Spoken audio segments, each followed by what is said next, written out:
ගර්භණී කාලයේදී ඇතිවන දියවැඩියාව අපි ඉංග්‍රීසියෙන් හඳුන්වන්නේ gestational diabetes mellitus කියලා. ඇත්තෙන්ම මෙතෙන්දී අපි සාමාන්‍යයෙන් කතා කරන්නේ සාමාන්‍යයෙන් දියවැඩියා තත්වයක් නොමැති කාන්තාවක් ගර්භණී පත්වයටපත් වුනහම ගර්භණී කාලය තුලදී ඒ කාන්තාවගේ දියවැඩියා තත්වයක් ඩක්ටර් ලැබිලා අනතුරුව බොහෝ අවස්ථාවලදී ගර්භණී කාලය අවසන් වුණයින් පස්සේ එම දියවැඩියා තත්වය එහෙම නැත්නම් ලේවල රුධිරේ සීනි ප්‍රමාණය වැඩිවීමේ තත්වය මගහැරී යන අවස්ථාව තමයි ගර්භණී කාලය තුල දියවැඩියාව වශයෙන් හඳුන්වන්නේ. එහෙම නැත්නම් අපි ඉංග්‍රීසියෙන් gestational diabetes mellitus කියලා හඳුන්වන්නේ. මීට හේතු වෙන්නේ ගර්භණී කාලය තුලදී කාන්තාවගේ ශරීරයේ සිදුවන හෝමෝන වල වෙනස්කම්. අපි දන්නවා ගර්භණී කාන්තාවක් ගත්තහම ඒ කාන්තාවගේ දරුවා කුසේ සිටින දරුවාට පෝෂණය ලබා ගන්නේ විශේෂයෙන් වැදෑමහ කියලා අම්මත් දරුවාත් සම්බන්ධ කරන විශේෂ ඉන්ද්‍රියකින්. මේ වැදෑමෙන් ශ්‍රාවය කරන විවිධාකාරයේ හෝමෝන තියෙනවා. දීර්ඝ වශයෙන් ප්ලැසෙන්ටල් ලැක්ටෝජන් හෝමෝන්, කෝටිසෝල් විවිධාකාරයේ හෝමෝන තියෙනවා. මේ හෝමෝන වල ක්‍රියාව නිසා අම්මාගේ රුධිරයේ ඉන්සුලින් වල ක්‍රියාකාරීත්වයට බාධා පැමිණෙනවා. එතකොට මේ කාන්තාවගේ ගර්භණී භාවය එහෙම නැත්නම් දරු ගැබ මෝරා යත්ම මේ ප්ලැසෙන්ටාව වැඩියෙන් වැඩෙනකොට මෙම ප්ලැසෙන්ටාවෙන් හැදෙන හෝමෝන ප්‍රමාණය ක්‍රමයෙන් වැඩි වෙනවා. එතකොට ඒ වැඩි වෙන හෝමෝන මගින් ගර්භණී අම්මාගේ ඇඟේ ඉන්සුලින් වල ක්‍රියාකාරීත්වයට ඇති කරන අවහිරතාවය ක්‍රමානුකූලව වැඩි වෙනවා. එතකොට අපි හිතුවොත් වෙනදා ගර්භණී කාලයට පෙර මේ අම්මාගේ ලේවල සීනි ප්‍රමාණය පාලනය කරගන්න දවසකට ඉන්සුලින් යුනිට් 100ක් හැදුවා කියලා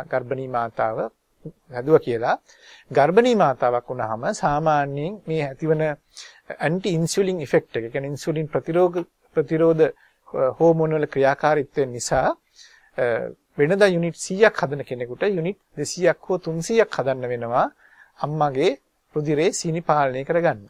ඉතින් කාට හරි කාන්තාවකට පුළුවන් නම් තමන්ගේ ගර්භණී කාලය තුලදී එහෙම ඉන්සුලින් යුනිට් 100ක් හෝ 200ක් හෝ ඒ වැඩි වෙන ආකාරයට එහෙම නැත්නම් අර ඇන්ටි ඉන්සුලින් හෝමෝන වල ප්‍රතිරෝධය මගහැරවා ගන්න තරම් ඉන්සුලින් හදන්න ගැටලුවක් වෙන්නේ නැහැ.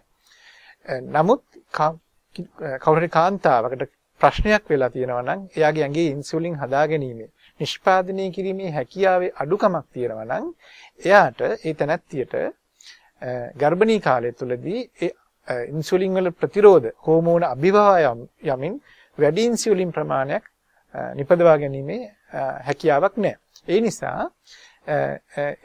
මාතාවගේ ලේවල සීනි ප්‍රමාණය වැඩි වෙනවා. මෙම වැඩි වෙන සීනි ප්‍රමාණය ගර්භණී මාතාවට සහ කුස තියෙන තුල ඉන්න දරුවාට ඉතාම අහිතකර විදියට බලපානවා. අපි දරුවාට අහිතකර විදියට බලපාන්නේ කොහොමද කියලා කල්පනා කරොත් විශේෂයෙන් දරුවාගේ වැඩිවීමට බලපානවා. දරුවා ප්‍රමාණයෙන් කුඩා දරුවෙක් වෙන්න පුළුවන්. අපි කියනවා IUGR කියලා. දරුවා ප්‍රමාණයෙන් වැඩි දරුවෙක් වෙන්න පුළුවන්. අපි කියනවා මැක්‍රොසෝමියා කියලා.